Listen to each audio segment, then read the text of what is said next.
Buongiorno. This is Chris Fanning for the Picton Gazette. I'm in Rome right now. It's a city of scooters and Vespas and motorcycles.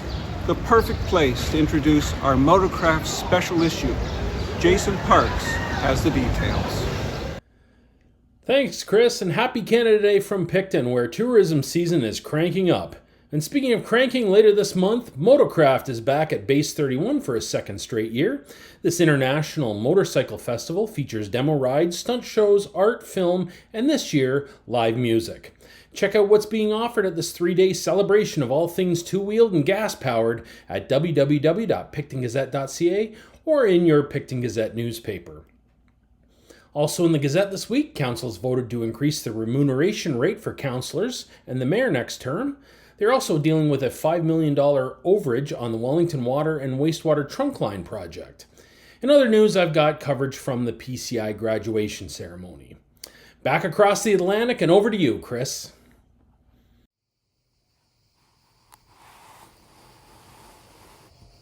Thank you very much, Jason.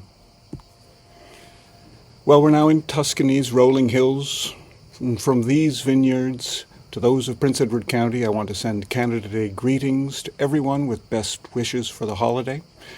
In other news, Brittany Blodgett reports on the recent council vote in support of a regional water plant.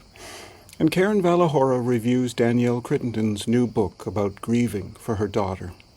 And at this point, I'll mention our own loss of graphic designer Natalie Piper, whose obituary appears in this week's paper.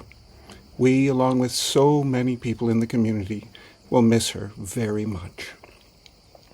I'd like to think that Natalie would have enjoyed this week's editorial, in which I deconstruct the imagery of the recent ad campaign by the Ontario government.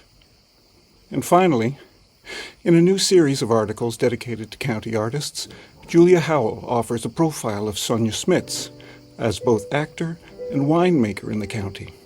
Keep an eye out for more of these. That's about it for this week. Thanks for tuning in, and we'll see you next time.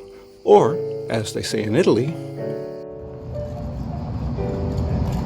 Arrivederci!